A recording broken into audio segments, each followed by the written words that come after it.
What's up, Moto Buddies? Mike here from Tacobout Co. We have a 24 300XC. This is the oil injected bike.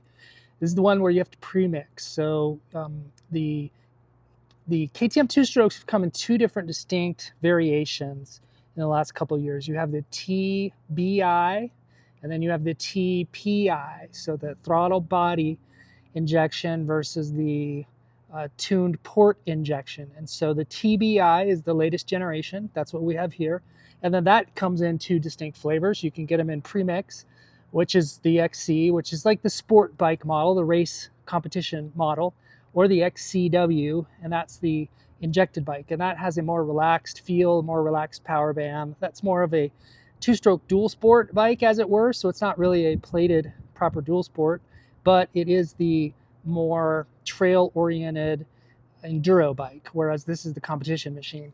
And the differences are pretty significant in the power delivery, especially off the bottom. The hit is much different between the two engines. The profile is quite a bit different. And so this is a rider, local guy here in Las Vegas, and he is a certified hotshot. He's a great rider, very skilled. He's a hard hitter, hard charger. So this is a bike we built for him a while back, and it's come back in to have a few things installed on it, some upgrades, some checkouts. And so I thought we would revisit this machine. It's already been posted, but it now has some new piece parts on it and some new things. So I thought we'd cover mainly the new things, and then we'll do possibly an overview. So one of the first things, we'll start here at the back end. So we upgraded the rear swing arm guards. It left with the Acerbis guards, which are suitable for general off-road use. They are very adequate. However, if you are a hard enduro rider, those will fail. I have shredded two sets of those on different bikes. And so the key upgrade here is to go with the crosslink components. These are heavier, they're more stout, there's a lot more material going on. They have a little metal bracket here that you lock in with a nut. So if you look at this adjuster and you say, oh, well, you can do away with the nut, but then why is there a nut? Obviously, you can see here that this is mounted against this stainless steel plate right here. These two screws hold that in there. And this nut secures that so the whole thing is bracketed in a forward position. And then there's some heavy-duty zip ties that you can see it on the other side right there. Those zip ties then hold the front end. And have never once seen anybody have a warranty claim on these. We stay really active in the forums, and we try to keep up with the news and the latest happenings of what's going on in the dirt bike industry, the dirt bike world, especially anything that's KTM related on the Austrian bikes. And I've yet to see anybody have a warranty claim or a swing arm issue with these. So super heavy duty. Notice that we threw some graphics over the top of this. So the graphics were on this bike before, but we had to do a new template for the new shape. And we create these in-house. We have a really great artist who is very skilled at creating a template and then doing one-off custom graphics. So if you have a bike that's got some unique pieces that you need to have shapes cut out for, we can do that. If you have custom graphics, logos for your business, or just art in general that you would like to apply to a bike, or you want to take one of our existing designs and modify it in any way, we can completely accommodate that. So just reach out to us and we can discuss the ways we can make that happen for you. So that's a significant upgrade versus what we had on there before. Noticing here too, we put on a kickstand peg. So Dave has created a really clever product here. If you're a bigger rider with a bigger foot, you are never going to be able to get your foot underneath this little area. You'll see here that that just hides away. The design of this little flip right here is to be able to put your foot on that. But again, you can see that that's not going to happen. So look what's happening over here. You got that thing, you can grab that. So any rider will benefit from that, particularly if you have a larger foot. And so that's something we threw on there. I know that we put on a dual sport kit, wiring kit. Now, this rider is trail bashing this bike hardcore. However, I know that he goes up into Utah and some of the other western states, and he might need to ride from a cabin to a gas station, maybe to get a cheeseburger and then back up to a trail. And so having a plate, having proper lighting might get him out, it gets a get out of jail free card. And so in those rural areas, having a plate is not a terrible idea. And so he wants the flexibility to be able to do that. Whether or not he pulls the trigger on that, I'm not sure. But now he's got a license plate mount. He's got a wired in tail light that gives him brake, run, and turn all in one. Up here we've got our control switch here, and that will give us 3 functions on the headlight: off, low, and high, as well as turn signals and horn. And I don't know that we have turn signals on the front, but we could put them right here in the holes here for the mask. And so I think maintaining that minimal concept, we may have skipped the front turn signals. He's got arms for that, and if he ever needed to, he could add them in. The plugs for the turn signals are here. See that? There's 2 of those, but these 2 empty vacant plugs are for the turn signals, and they're labeled left and right. So he won't have any trouble at all if and when the time comes that he wants to add turn signals. It's all right there. And then this headlight, this is the S1. I think this was on here before, and this is ready to, it's got high and low control over that light. And if you needed a horn, we could add that in there. So we've got riders in some of the western states that have different standards for compliance, and we've talked to different riders who want all the bells and whistles. They want horn and front and rear turn signals, the whole thing. And then some riders, maybe like this one here, minimal, and they'll just deal with things as they come up. So that's a little bit of an overview. Oh, the other thing too, maybe to mention, is on this bike, there are power taps here behind the headlights. So if he wanted to charge a phone off this bike, he could do that. And something that was critical, a critical add-on, was a voltmeter. And so this little device right here is telling him what his running volts are. And so if he sees that he's got a light on, he's charging a phone, he's doing a couple things, and if that voltage starts to drop, say below 12.8, 12.6, 12.5, 12.4, that's going to indicate that he needs to shed load and start removing some of that pull off his electrical system, or else he's going to run into a situation where he might pull enough from that battery where it's going to be tricky to run the starter again after a restart. And then another thing too is this fan. So cooling fan is going to be pulling, that's about a 30 watt motor there. It's not running all the time, obviously, like the starter is about a 40 watt pull,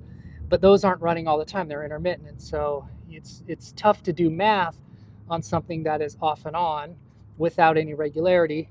And so you sort of guard against the vagaries of your electrical system by just monitoring battery voltage. So this is almost an essential, as far as we're concerned, on a bike. I think pretty much all of our machines have a voltage monitor, so we can watch that. Super important. What else might have been a new thing? I think the Recluse. So this rider is a really aggressive, hardcore rider, and yet runs a Recluse. And so there's a lot of myths out there that say that rookie riders and inexperienced riders are the only ones who gain any benefit from a Recluse, and that's just completely false, wrong, and not taking into consideration the fact that Recluse makes a inexperienced rider better in terms of like elevating the skill that he or she may or may not have in terms of like clutch modulation, power control. Those are higher level skills that can be learned and should be learned, and you can continue to develop clutch control skills with the Recluse. It's a myth that you can't use the clutch lever on a Recluse. That's wrong. The clutch feel is completely normal.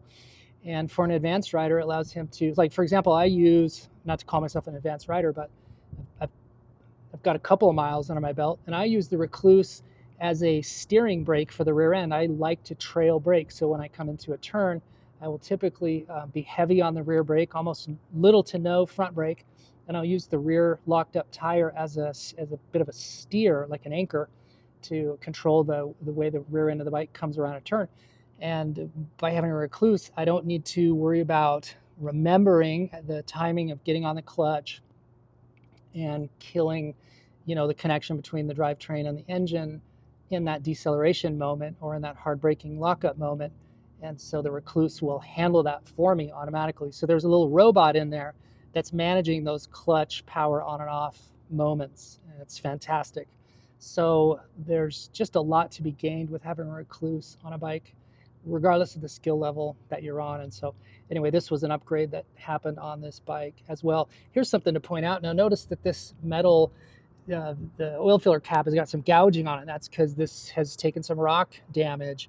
And if that was plastic, we have seen the OEM plastic oil plug get damaged. We've seen them break off. We've seen them have issues. So an upgrade to a metal plug is always a genius move. And then ours we think is extra genius because it's got knurling around the outside. So it's a toolless oil plug, and it is really low profile. So if you have an exhaust that comes really close to that, you'll be able to sneak that in and out. Let's see if there's anything else. Oh, the head. So we have there's a Get ECU in this bike, and the ECU has been expertly tuned by Derek Harris, HP Racing. He is our tuning partner, and so he also has a great relationship with Fatheads, and he's put together a tune head combo, and we have installed that here on this bike, and it is a ripper. It's a absolute fun upgrade. It's a monster. So great. So all of these upgrades are really about performance, rideability, and control. Those all tie in really well together with each other. Looking over everything else, there was maybe just one or two other little things, but that's pretty much the heart of it.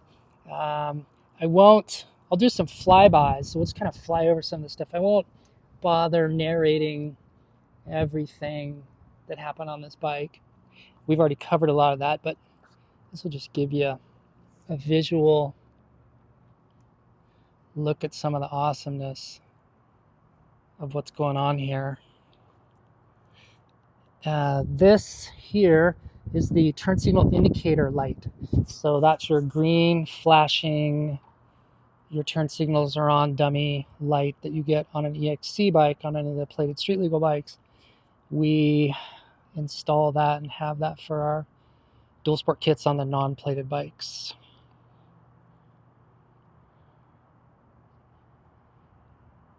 This bike's got, I forget exactly, something like 20 hours on it.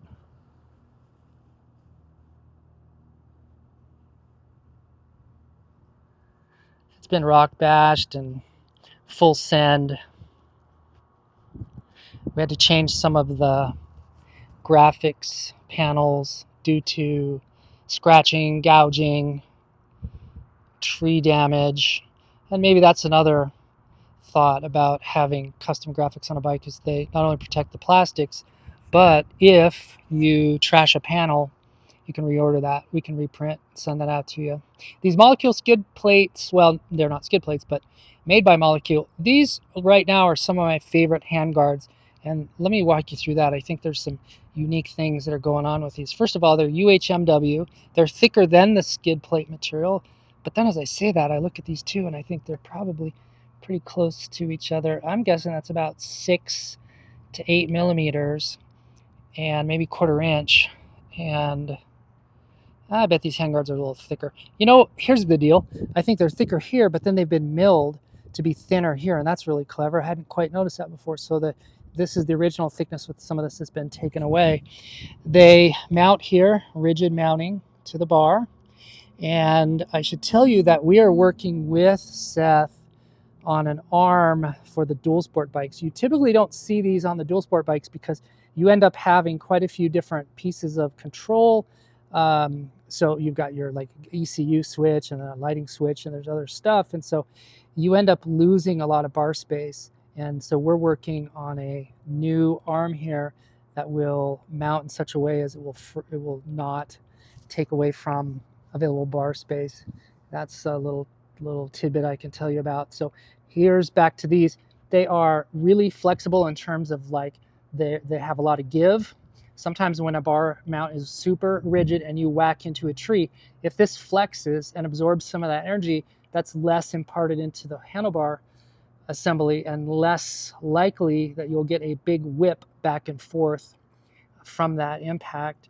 They're incredibly light. These are, you can see the only metal piece here is this, and then there's this little deal here at the end. And so the very, very light, not a lot of weight to them, really good hand protection.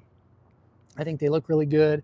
They're what you would do if you were looking for like a minimalist configuration. You wanted full wraps.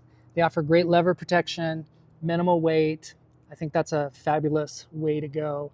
So that's been lately it's been a favorite product of mine anyway.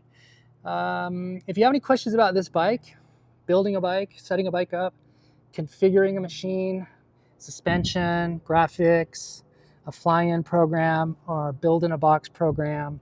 There's so much that we have available for riders. We cater at a really high level to riders that have very discerning and discriminating tastes, riders who have very specific goals and objectives with a project bike. We spend a lot of time working with riders who are not your average customer. These are people who are looking for the best, and they know where to find it. And so we're happy to jump on a call. We're happy to talk to you in any way you want, and you're welcome to pick our brains, as it were, about pricing and configuration and setup. So reach out to us through all the normal mechanisms. Thank you for watching. Like, subscribe, go out, get some adventure.